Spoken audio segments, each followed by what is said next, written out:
मौजूद थे उस भीड़ में। काशीनाथ चौधरी, बिल्कुल, जो कि जिला पंचायत सदस्य हैं, जो एनसीपी से जुड़े हुए हैं, विष्णु पात्रा, सुभाष भवार, धर्मा भावर, ये 3 सीपीएम के पंचायत सदस्य भी हैं। मेरे साथ महेश भी हैं, महेश तपासे, एनसीपी के वरिष्ठ नेता हैं, मेरे साथ इस समय जुड़े हैं। महेश जी, मैं आपके पास आना चाहता हूं। कोई इसको धर्म का एंगल नहीं दे रहा, लेकिन इसको मॉब लिंचिंग का एंगल दिया जाएगा और इसको एंगल दिया जाएगा प्रशासन के फेलियर का, इसको एंगल दिया जाएगा सच को छुपाने का। सच कौन छुपा रहा है? पालधर में क्या हुआ था? सच क्या है? एनसीपी का क्या कनेक्शन है पालधर के साथ, बताइए। अमित जी, महाराष्ट्र छत्रपति शिवाजी महाराज की भूमि है, संतों की भूमि है। पर संतों की तो हत्या हुई, संतों की तो निर्मम हत्या हुई महाराष्ट्र की इस भूमि पर। सबसे पहले और वो संत प्रशासन के आगे गिड़गिड़ाते रहे कि हमें छोड़ दो। 70 साल के बुजुर्ग में बच्चा चोर दिखाई दिया आप लोगों को। अमित जी, मुझे पूरा बोलने दीजिए, मेरी पूरी बात, मैंने बिल्कुल भी सांबित जी की बात नहीं काटी। आप मुझे बोलने का अगर नहीं रखेंगे तो मैं बिल्कुल बोलने का, महेश जी बिल्कुल सादर, आपका स्वागत है, आप बोलिए, लेकिन सवाल उठेंगे। महाराष्ट्र में इस प्रकार की दुर्घटना हुई, साधु संतों, दुर्घटना नहीं है, ये मर्डर है। ये दुर्घटना नहीं है, ये मर्डर है। ये मर्डर है इंसानियत का, ये मर्डर है 2 साधुओं का भारतवर्ष के अंदर। हत्या होती है तो उस चीज का निषेध और खंडन हम पूरे शासन की तरफ से, अपने प्रदेश की तरफ से और अपने पक्ष की तरफ से करते हैं। हिंदुस्तान के संत संप्रदाय का आदर करते हुए मैं आश्वस्त करना चाहूंगा हिंदुस्तान के संत संप्रदाय को कि इस प्रकरण के तह तक हमारी पूरी सरकार जाएगी और इसके लिए सीआईडी के एक वरिष्ठ जो अधिकारी है, अतुल कुलकर्णी जिनका नाम है, उनकी नियुक्ति करके उनके माध्यम से हमने जांच की शुरुआत भी कर चुके हैं।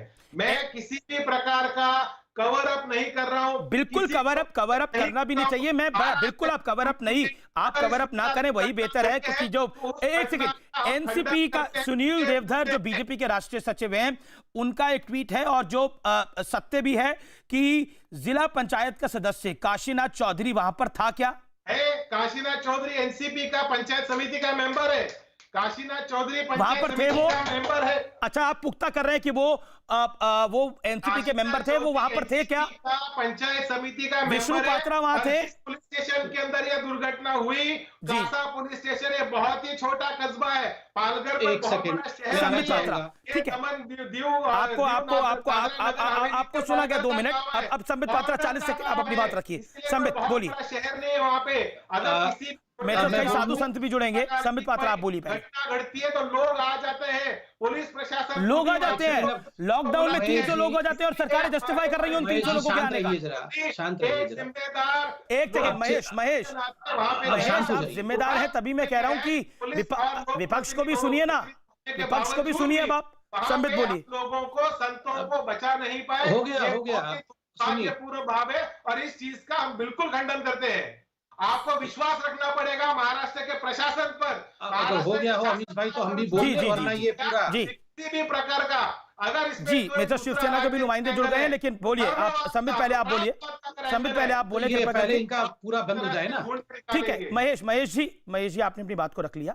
निवेदन है मेरा, एक एक करके सब अपनी बात को रखें। संबित पात्रा, देखिए, एक बात तो यहाँ पुष्टि हो गई कि वहां एनसीपी के नेता जो चौधरी, काशीनाथ चौधरी, वो मौजूद था। ये तो इन्होंने बताया कि वो हमारे नेता हैं। वो क्यों मौजूद था वहां पे?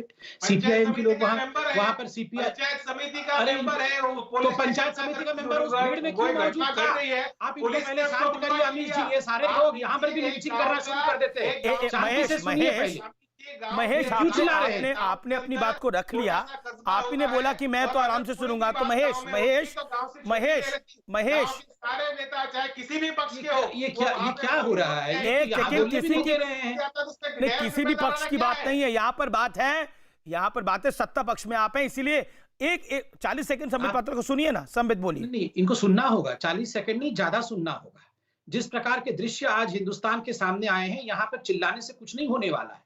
ये खुद बोल रहे हैं कि वो हमारे सत्ता पक्ष के सदस्य हैं। वो जो काशीनाथ चौधरी है, वो हमारा सदस्य है पार्टी का, वो हमारा समिति सदस्य है।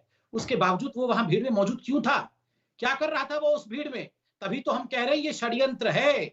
और शिवसेना जो आज सरकार में है, मुख्यमंत्री आंख बंद करके बैठे हुए हैं। एनसीपी इसमें कॉम्प्लिसिट है, सीपीआईएम इसमें मिली हुई है। पुलिस सब कुछ कर देखते हुए भी पुलिस चुप बैठी है, फिर भी आप चाहते हैं कि हम लोग सवाल भी ना पूछे। नंबर एक। नंबर दो, मैं तो बड़ा आश्चर्यचकित हो गया। गृह मंत्री का वो बयान आपको दिखाना चाहिए। अनिल देशपांडे जी क्या बयान दे रहे हैं? वो गृह मंत्री है महाराष्ट्र के, वो कह रहे हैं ये कोई अफवाह के कारण ऐसा हो गया है, इनको चोर समझ लिया इसलिए मार दिया। कोई किसी को भी कुछ समझ लेगा और मार देगा? ये महाराष्ट्र का तंत्र चल रहा है क्या? ये क्या सरकार चल रहा है? जी, जवाब किसी को एक 70 साल के भगवाधारी व्यक्ति को आपने चोर समझ लिया और मार दिया। और मुझे तो एक बात समझ में नहीं आ रही है, कैसे समझ लिया? ये तो अपने घर से निकल के गाड़ी में आ रहे थे, तो पहले से प्लानिंग कैसे किया हुआ था कि यहाँ पर रोक के बैठना है? 300 लोगों को कैसे पता था कि कोई चोर आने वाला है, हम पकड़ के चोर को मारेंगे? नंबर दो, ये स्वाभाविक से सवाल है। नहीं, ये बिल्कुल स्वाभाविक सवाल है। आपने बात बोली है, जो आपने सवाल पूछे हैं, ये देश के मन में भी सवाल है। अब सत्ता पक्ष से जवाब जान लेते हैं ना। पूछूंगा 10 सेकंड का एक और सवाल। ठीक है, 5 सेकंड, 10 सेकंड है संबित पात्रा, अपनी बात रखिए, फिर महेश जी। संजय जी, 10 सेकंड ही पूछूंगा, 10 सेकंड ही पूछूंगा, क्योंकि 10 ही, वो खान मार्केट गैंग वाले भी हिंदुस्तान में 10 ही हैं। कहां हैं? कहां हैं वो सब खान मार्केट गैंग वाले? आप सोचिए, अगर ये उल्टा हुआ होता तो अभी तक वो अपने माई बाप, जो वो न्यूयॉर्क टाइम्स में, वॉशिंगटन पोस्ट में, अल जजीरा में बैठे हुए हैं, उन सबके पास दौड़ के जाते, छाती पीट के रुदाली बन के बोलते कि इंडिया डिस्ट्रॉय हो गया, हम इंडिया में रह नहीं सकते। देखिए, उस गैंग की कोई वैल्यू नहीं है ना देश में ना दुनिया में, इसलिए मुझे लगता नहीं है कि वो गैंग इतना सार्थक है कि हम प्राइम टाइम में उसको डिस्कस करें। They are non existent. ये लोग जो हैं अपनी पहचान के लिए एक आध ट्वीट कर देते हैं, इनकी कोई ज्यादा वैल्यू नहीं है और मुझे नहीं लगता वो इतने इंपॉर्टेंट है कि इस इंपॉर्टेंट विषय में हम उनकी चर्चा करें। महेश जी का मैं रुख करता हूं, जो कि बहुत जिम्मेदारी से बोल रहे हैं। महेश जी, 2-3 चीजें बड़ी इंपॉर्टेंट है। आपके जो प्रदेश के गृह मंत्री हैं, वो कह रहे हैं अफवाहबाजी में ये सब कुछ हो गया। ऐसी कैसी अफवाह जिसमें भगवाधारी साधु चोर नजर आते हैं? मतलब गृह मंत्री को तो सोच समझ के बोलना चाहिए ना, वो क्या बोल रहा है? अनिल देशमुख के इस बयान ने साधुओं को बहुत परेशान किया है और भारतवर्ष को परेशान किया है, समाज को परेशान किया है। ये बोलने की क्या आवश्यकता थी? अमीर जी, प्राइमा फेसी जो जानकारी गृह मंत्री महोदय को प्राप्त हुई, उनमें उनको ऐसा बताया गया कि उस इलाके में कुछ चोर घुसे हुए और लोगों के बीच में एक भय और एक संशय का वातावरण चोरों के प्रति था। ये प्राइमा फेसी गृह मंत्री को बोला गया। अब गृह मंत्री तो मुंबई मंत्रालय में और मेरे ख्याल से औरंगाबाद, अगर चोर, बिल्कुल आपकी बात को माना, उनको प्राइमा फेसी में अगर चोर का शक भी था, भगवाधारी साधुओं पर चोर का शक था, तो वो पुलिस की कस्टडी में आ चुके थे महेश जी। पुलिस की कस्टडी के बाद उनको रौंदा गया है, उन 70 साल के बुजुर्गों को मारा गया है। देखिए, जो पूरी घटना हुई, उस घटना